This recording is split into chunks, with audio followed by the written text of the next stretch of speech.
একদিন বাজারের এক কোণে বসেছিল পিয়াজ আর রসুন। হঠাৎ করে পিয়াজ মুখ খুলল।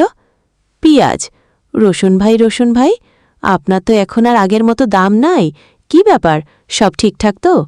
রসুন একটা দীর্ঘশ্বাস ফেলে বলল, পিয়াজ ভাই, আর বইলেন না, সেই যে ইউনুস সাহেব আসলেন তারপর থেকেই আমার বাজার দর পড়ে গেছে।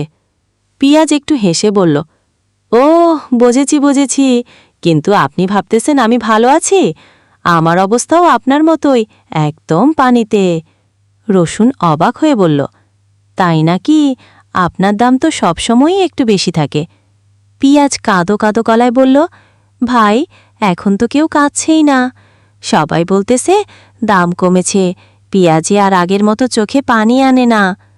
রসুন হেসে ফেলল, হা, তাই তো, ইউনুস ভাই সত্যি সব কিছু স্বাভাবিক কইরা দিছে।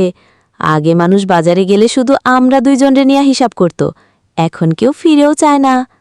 দুজনেই একসাথে হেসে উঠল। পাশে থাকা একটা আলু ফিসফিস করে বলল, তোমরা তো দাম নিয়ে হইচই করো, আর আমি সারা জীবনই সস্তার রাজা।